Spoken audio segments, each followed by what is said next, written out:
les enjeux prioritaires des Canadiens en vue de la prochaine élection tournent autour de l'économie. J'en discute davantage avec Alain Dubuc, économiste et professeur au HEC à Montréal. Bonjour Alain.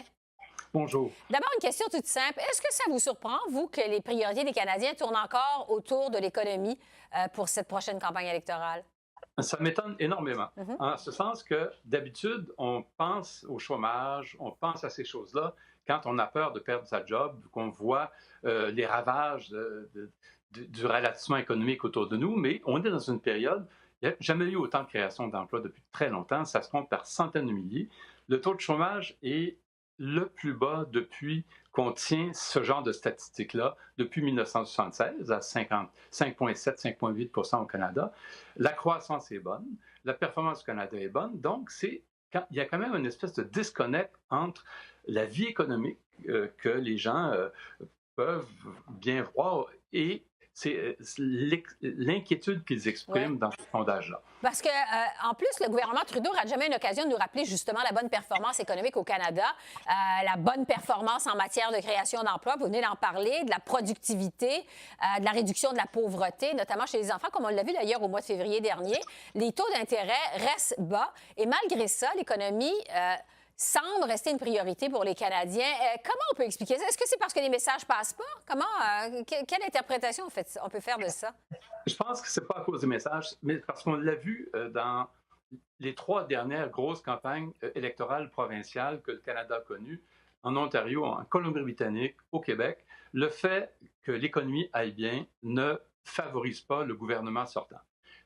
Et ça marche dans l'autre sens. Quand ça va mal, on reproche au gouvernement euh, le fait qu'il n'a pas réussi à relancer l'économie, mais quand ça va bien, ça compte plus comme facteur qui peut soutenir un gouvernement qui veut se réélire. Donc, c'est pas que le message passe pas, il a passé nulle part. Mais je crois que dans le cas canadien, il y a ce que ces données-là expriment. C'est la même chose pour les taxes et les impôts. Il y a eu une baisse d'impôts pour un grand nombre de Canadiens et on dit encore, ben, ça nous inquiète. Et que ce que ça décrit, ces réponses-là sur les thèmes économiques, c'est que malgré les résultats qui sont bons, les gens sont inquiets de l'avenir et ne font pas confiance à leur gouvernement. Donc, je vois plus, moi, une espèce de message codé qui ne porte pas directement sur l'économie, mais qui porte sur le manque de confiance envers les dirigeants et qui pose indirectement toute la question du leadership. C'est-à-dire, est-ce qu'on croit que le gouvernement sortant a les deux mains sur le volant, si on veut reprendre une expression qui a été utilisée au Québec? Donc, ça veut dire que les formations politiques en place vont devoir ajuster leur stratégie en conséquence pour la prochaine campagne électorale.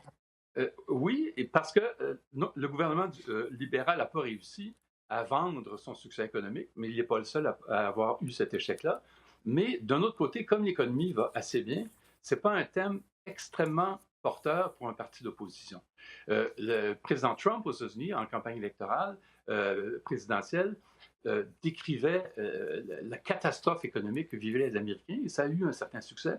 Mais ici, c'est très difficile. Ça va être difficile pour M. Scheer, par exemple, de dire que l'économie va très mal. Les gens sont quand même capables de voir des chiffres. Et Ouais. donc, c'est que le débat classique, le gouvernement qui dit voici, nous avons créé des emplois, fonctionne pas. Je pense aussi que les gens devinent bien que ce n'est pas le gouvernement qui crée les emplois, mais le contre-discours d'opposition pour parler d'un échec ne peut pas fonctionner non plus.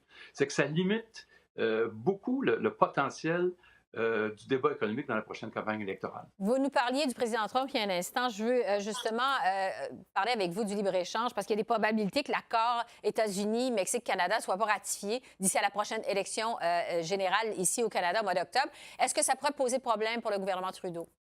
Ça peut jouer des deux façons. D'une part, on sait que c'est pas. Il faudrait, si l'opposition veut faire, les partis d'opposition veulent faire un jeu avec ça, il faudrait démontrer qu'ils auraient été dans une meilleure posture pour mieux négocier avec le gouvernement américain. Mais d'un autre côté, il est possible, parce qu'on l'a vu à certains messages qui sont venus du gouvernement Trudeau depuis 2 semaines, que les libéraux pourraient gagner des points s'ils font preuve de, de résilience, ils font preuve de leur capacité de résister au rouleau compresseur américain. Et donc, là, il y a eu un certain nombre de menaces canadiennes cette fois-ci, qui consistent à dire si on n'abandonne pas les tarifs punitifs sur l'aluminium et sur l'acier, c'est pas sûr qu'on va vouloir signer.